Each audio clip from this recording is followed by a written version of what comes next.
8 de la mañana con 7 minutos, 8 con 7 minutos, en Punto Noticias de Radio Pichincha saludamos con nuestro siguiente invitado. Como lo habíamos anunciado antes, se trata del ingeniero Carlos Rabascal, ex candidato a la vicepresidencia de la República. ¿Cómo está, ingeniero Rabascal? Buenos días, gracias por acompañarnos en Punto Noticias de Radio Pichincha. Estamos con usted, Alexis Moncayo, quien le habla, Licenia Espinel. Como escuchábamos en la introducción, avanzan estas mesas de diálogo entre el Gobierno Nacional y la CONAIE en un contexto en el que el propio presidente de la República se ve enredado en sus declaraciones, en sus acusaciones respecto al financiamiento de la movilización indígena del paro nacional que duró 18 días y con cifras de entre 15 y 20 millones de dólares que supuestamente habrían sido financiadas por el narcotráfico y el terrorismo. Luego dice que tiene pruebas, el ministro le desmiente y dice que solo son, que es su visión personal, que son indicios que están investigándose, en fin. En ese contexto se producen las mesas de diálogo que abordarán la focalización del subsidio a los combustibles y la moratoria de deudas. ¿Cómo mira usted hasta el momento estos acercamientos entre el Gobierno Nacional y la CONAIE en medio de estas acusaciones y que de cierta manera le podrían restar credibilidad a las buenas intenciones con las que se pueda querer trabajar y llegar a un resultado concreto? Buenos días, bienvenido. Vicenia, Alexis, muy buenos días a toda la audiencia de Radio Pichincha y de Punto Noticias. Bienvenido, Carlos, buenos días. Gracias, buenos días. Soy escéptico en relación al tema de las probabilidades de éxito del diálogo. Y soy escéptico porque reconozco algo que es evidente. Y lo que es evidente es que al gobierno no le interesa el diálogo. Para el presidente este diálogo es ganar tiempo. Y me remito a los hechos. Tú no puedes sentarse en la mesa de diálogo para llegar a un acuerdo sobre una base de 10 puntos y que el país está atento para recuperar esa paz y esa tranquilidad. Y por otro lado, darle palo a tus interlocutores. Es decir, decirle en medios internacionales y en repetidos discursos a tus interlocutores que eres terrorista, que eres narcotraficante, porque eso es lo que les está diciendo. Está diciendo que han aceptado un financiamiento proveniente del narcotráfico. En consecuencia, al presidente no le interesa el diálogo. Al presidente le interesa es ganar tiempo para tratar de recuperarse y ver, según ellos, recuperar algún espacio de gobernabilidad. ¿Por qué hace esto? Es lo que deberíamos preguntarnos. Porque él está construyendo a partir de una estrategia, ¿verdad? Está construyendo la posibilidad de más polarización. Él quiere seguir en esa política blanco-negro, es decir, el anti y nosotros la derecha. Y seguir fomentando esa construcción de sociedad polarizada, esa construcción de sociedad con mucho riesgo de un fascismo, para tener su escudo. Y él creer que ese escudo se le va a trasladar a la calle en términos de protección. Y los síntomas y la línea está clara. Miremos. A ver, no solo que dice que sus interlocutores en la mesa de diálogo son narcotraficantes, terroristas, sino que está haciendo una asociación. La asociación es correísmo, ISA, CONAIE, narcotraficantes y narcotraficantes y terroristas. Entonces ya está construyendo ese imaginario de cara no solo a mantenerse, sino de cara a próximas elecciones. Porque él sabe también que si las protestas sociales siguen y continúan, se vienen otras elecciones, se pudiesen venir otras elecciones. Entonces ya están creando la ambientación y adicionalmente han construido vocerías que amplifican este tema en determinados medios de comunicación y con determinados analistas. Eso es evidente, Licenia y Alexis. Carlos, qué gusto, como siempre, poder conversar con usted. A propósito de esto, yo quiero atarle esto a lo que ha sido público y lo hemos abordado en este espacio de noticias durante estos días en España, ¿no? A partir de la publicación de noticias falsas en 2016, medios de comunicación en contubernio con autoridades de la policía montaron bulos o noticias falsas, paparruchadas, para afectar un proceso electoral. Acá, si es como dice Carlos Rabascal, que la protesta no se ha detenido, o si es que como van las cosas, la protesta seguiría su curso, estaríamos digamos, abocados a un nuevo proceso electoral. De hecho, tenemos las seccionales a la vuelta de la esquina en febrero del 2023. Pero construir un encuadre que podría resultar falso, yo de hecho lo comenté hace un par de días, Carlos, que va a ser muy duro para el gobierno recuperarse, para el gobierno y para el presidente Lasso, por lo devaluada que está su palabra, el momento en que no se pueda demostrar una acusación tan grave como la de vincular a la CONAIE las manifestaciones con el narcotráfico. Ya son palabras mayores. O sea, no estamos hablando de corrupción, no estamos hablando de malversación de recursos públicos ni nada, estamos hablando de crimen organizado. O sea, el narcotráfico no es ninguna broma. ¿Cuánto daño le hacen a la democracia la construcción de estos encuadres que podrían terminar siendo, como en España, una noticia falsa que se conozca 3, 4, 2 años después? A ver, el daño es grave y el daño puede ser incluso irreparable. Pero lamentablemente la construcción de noticias falsas se ha convertido en una práctica. En Colombia se conoce cuando hubo la lucha contra el narcotráfico, la guerrilla, etcétera, etcétera, ¿qué se construyó? Los falsos positivos.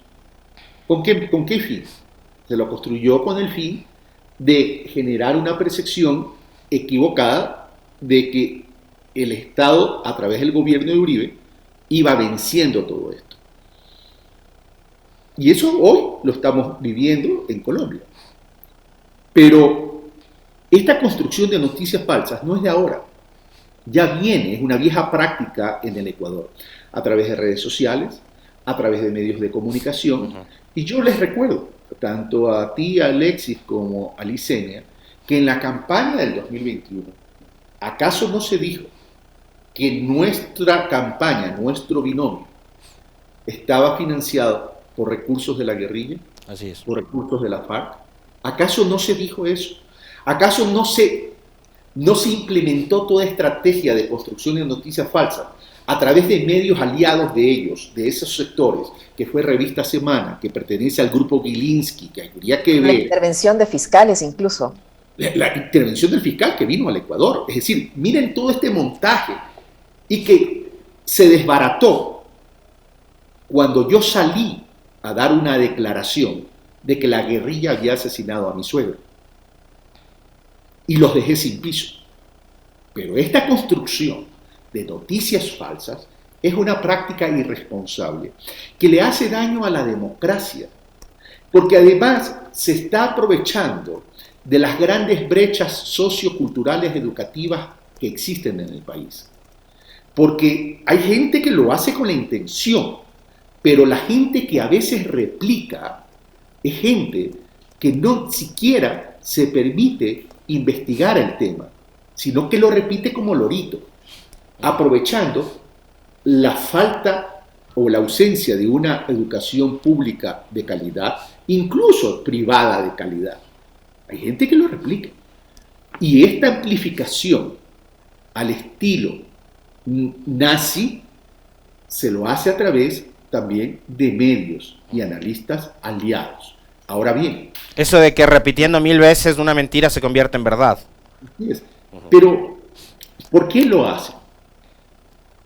Por la necesidad de permanecer en el poder, ya sea con este gobierno o ya sea con futuros gobiernos. Entonces ahí viene la pregunta que nos tenemos que hacer. La derecha lo hace y dice el fin justifica los medios, pero ellos tienen una causa.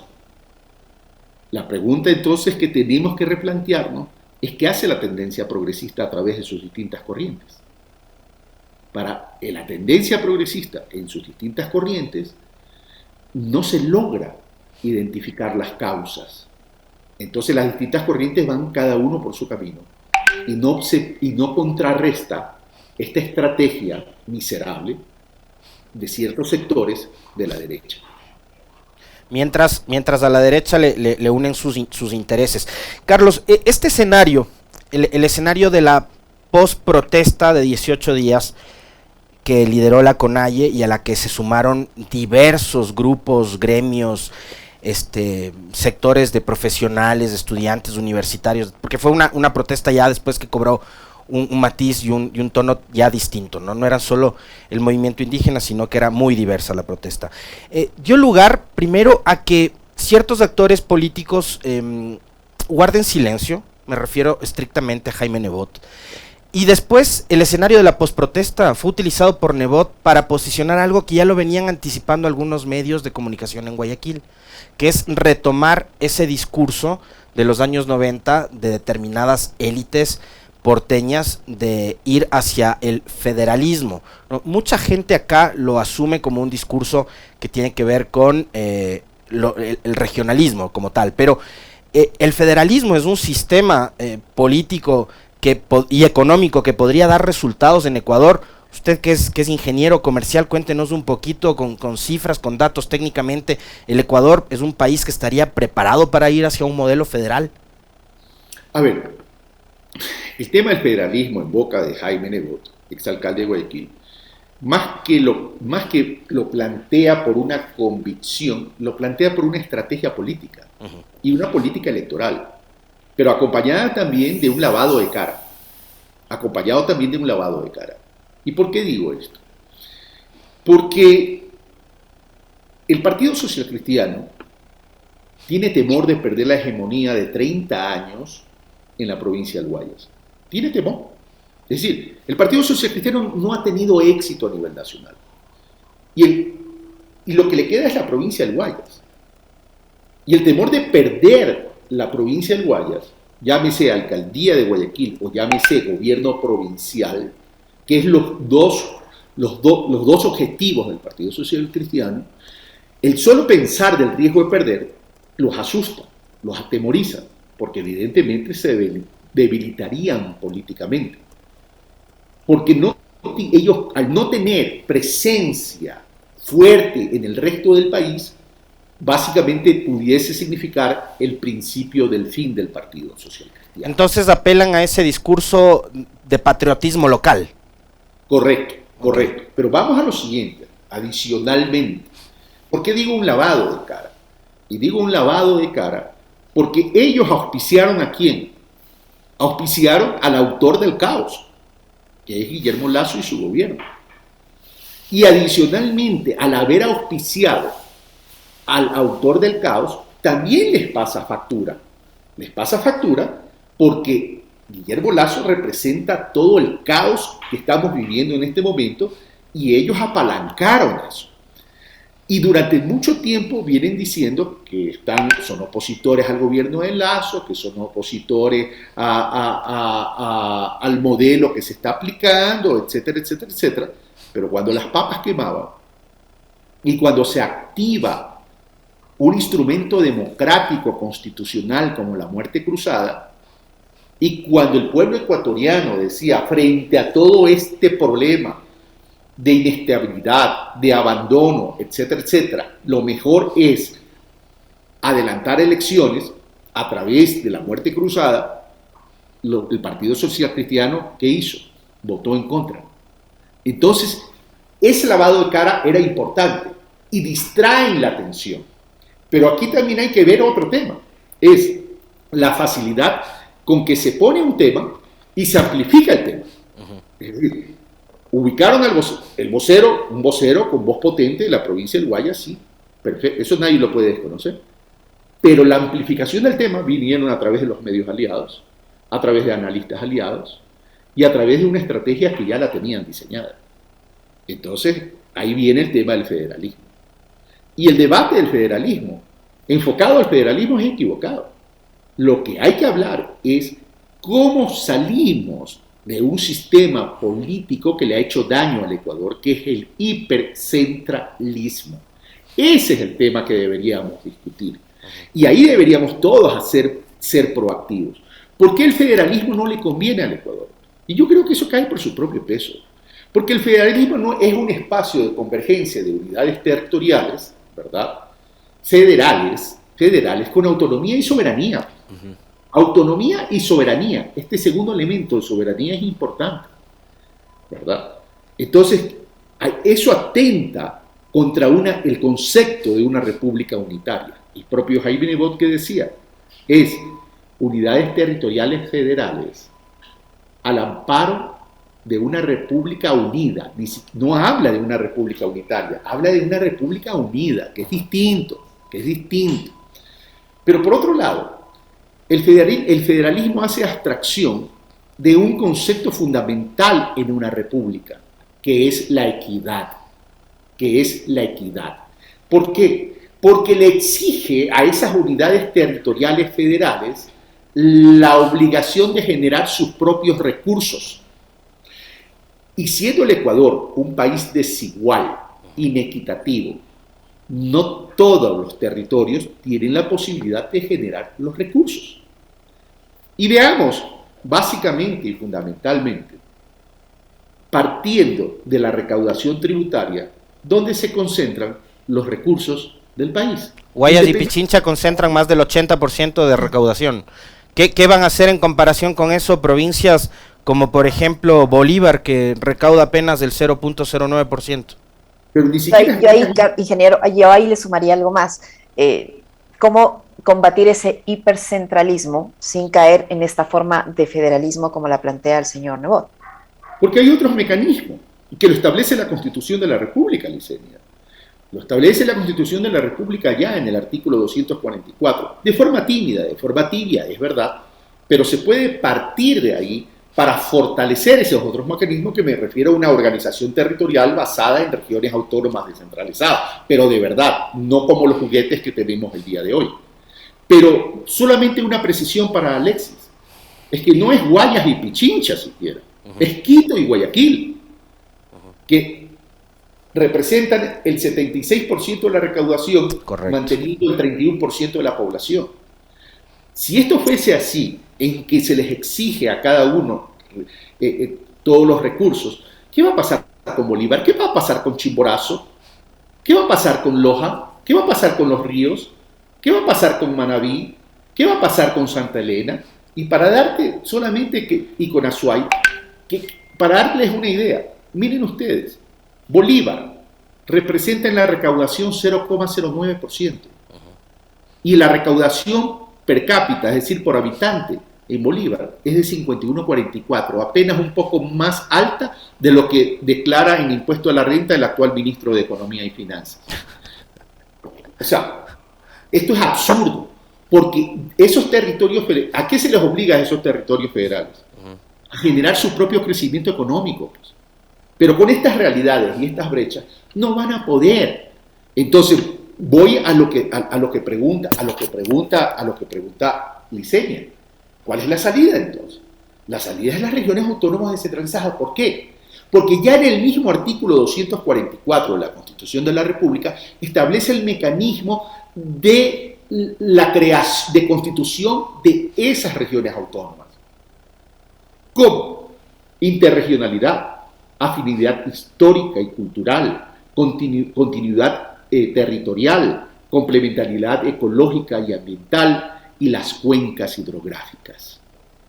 Ese mecanismo es el que hay que fortalecer, porque ya está en la Constitución. Este federalismo es un globo de ensayo. ¿Por qué? Porque además necesitas una reforma constitucional. Y aquí eso no es enmienda ni reforma parcial. Eso necesita una Asamblea Nacional Constituyente. Y el artículo 443 de la Constitución de la República dice que la vía de la reforma la determina la Corte Constitucional.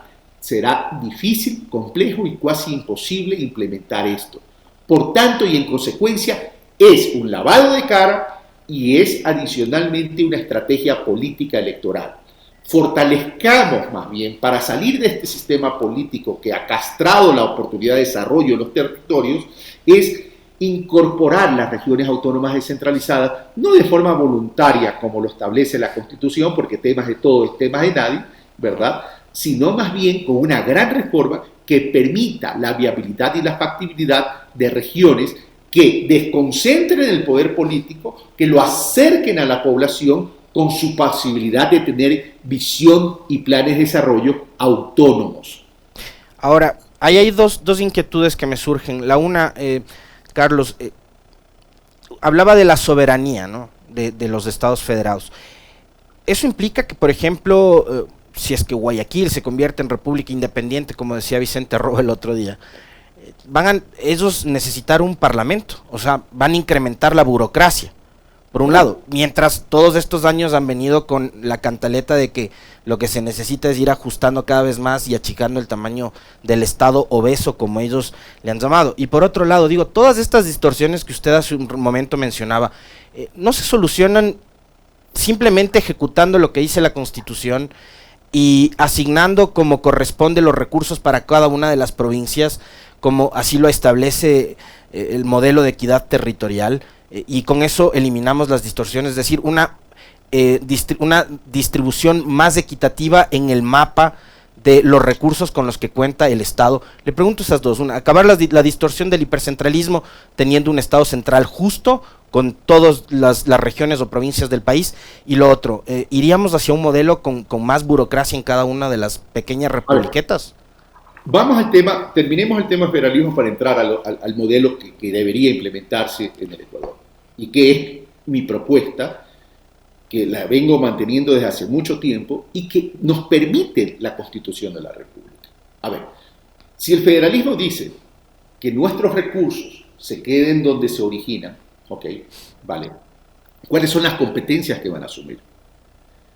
Porque van a tener que tener parlamento, van a tener que tener administración de justicia, van a tener que tener un SRI territorial, y adicionalmente van a tener que tener institucionalidad sectorial que equivale a los ministerios. Entonces, el gasto público no es que se va a reducir, simplemente se reubica el gasto público en otros territorios. Pero vamos a la solución verdadera. ¿Cuál es el modelo que necesita el Ecuador? El modelo que necesita el Ecuador es un modelo de equidad territorial que asegure de forma espacial y geográfica el bienestar de la gente. Y esto tiene que ver también con competencias, pero dentro de un Estado unitario y dentro de un modelo de equidad territorial. Entonces, esos modelos de equidad territorial se deben sustentar ¿en qué? En generar economía de escala. ¿Y cómo genera esa economía de escala? A través de las regiones autónomas descentralizadas. Y ahí entra el concepto de la interregionalidad e incorpora el concepto y la dimensión de la plurinacionalidad. Entonces, tendrás costa, sierra y Amazonía. Y generas, con un mayor universo de población, una economía de escala que permita entonces asumir competencias con recursos. Y dentro de ese esquema se tienen entonces que asumir temas como educación, como salud, como seguridad interna, como el uso del suelo, generación y gestión del espacio público, servicios básicos, agua potable, alcantarillado, manejo de residuos, derecho vial y tránsito, política cultural, deportiva y de recreación, gestión ambiental y algo fundamental, el desarrollo productivo. Y ahí tenemos que plantear otras reformas. Las prefecturas no es que desaparecen, sino que se fortalecen como gobiernos gobiernos regionales autónomos descentralizados, que asumen más competencias, que deben tener más recursos para focalizarse ¿en qué? En los sectores rurales del Ecuador. Por eso es que ahorita hay una distorsión que tenemos que eliminar. ¿Cómo eliges tú a las prefecturas en este momento? Teniendo la competencia de lo rural, con el voto urbano. Con el voto urbano, que es donde, por ejemplo, en Quito el voto urbano es del 70% del electorado. Es absurdo. Entonces tienes que crear esa especialidad. Tienes que crear esa especialidad a lo rural. Por eso es, si tú sigues manteniendo esa estructura del voto urbano, ¿hacia dónde van a dirigirse las prefecturas? Fundamentalmente para mantener su capital político. En lo urbano. En lo urbano. Tenemos que ir a lo rural. Por eso es que hoy la realidad rural es tremendamente trágica y apocalíptica. 7 de cada 10 habitantes de los sectores rurales son pobres. La inversión pública en el sector agrícola del 2017 a la fecha, eso ya responde a un modelo neoliberal, ha disminuido un 41%. Y adicionalmente a eso, el empleo adecuado en lo rural, miren cómo ha disminuido desde el año 2014, de 34.4% ha disminuido al 17.8%. Esa es la realidad. Esas son las cosas que tenemos que cambiar. Pero por otro lado, también tenemos que reconocer el problema. La fiebre de cantonizaciones ha sido atentó contra el desarrollo del país. Miren ustedes, tenemos 221 cantones que son gobiernos autónomos centralizados, municipios, y van desde 10.000 hasta 50.000, que representan casi 20, 40, 70, casi el 80% de los gobiernos autónomos descentralizados. ¿Ustedes creen que con esos tamaños de municipios se puede erradicar la pobreza? ¿Se puede erradicar la inequidad? ¿Que son capaces de generar recursos propios? Eso es imposible. Dejemos de ser románticos y pensemos en el pueblo ecuatoriano, porque mientras los municipios sean más pequeños, habrá más cacicazgo y alcaldes dedicados a los negocios y no al desarrollo del país. Ingeniero Rabascal, para finalizar, yo quisiera retomar una parte de su ponencia esta mañana, en el sentido de que el gobierno está ganando tiempo para profundizar la polarización. ¿Qué gana con eso el gobierno? ¿Sobrevivir? Porque hay 90 días para que estos diálogos den resultados, y si no es así, entendemos que las causas de la protesta no se han solucionado, por lo tanto la protesta va a seguir. ¿Qué gana el gobierno profundizando la polarización, como se dice, ganando tiempo? ¿Para qué? Para sobrevivir. Para sobrevivir. En los últimos días del paro, de la protesta social, ¿acaso no vimos que salieron grupos armados a disparar a los manifestantes y que no eran militares? No lo vimos en Tumbaco. No vimos organizaciones ciudadanas que, a pretexto de defender Quito, convocaban abiertamente a dar palo a los manifestantes. Es decir, en los gobiernos de la derecha, cuando se sienten debilitados y cuando ven que existe un riesgo de permanencia, el fascismo es el instrumento para su defensa. Y eso es lo preocupante. Pero el gobierno nacional lo que no está viendo es que no va a poder llegar a puerto en paz, porque va a tener que navegar en medio de tempestades. Porque todas esas acciones que está teniendo lo que hace es exacerbar al ciudadano, a los distintos sectores de la ciudadanía, y generar mayores posibilidades de protesta social, donde el reto será, para la protesta social, es qué capacidad de movilización va a tener, y en la medida que se sumen distintos sectores a la protesta con capacidad de movilidad social, entonces para el gobierno será navegar en medio de las tempestades. Muchísimas gracias, ingeniero. Siempre muy interesante conversar con usted. Muchas gracias a usted, Licenia, y Alexis. Muy gentil, Carlos. Un fuerte abrazo.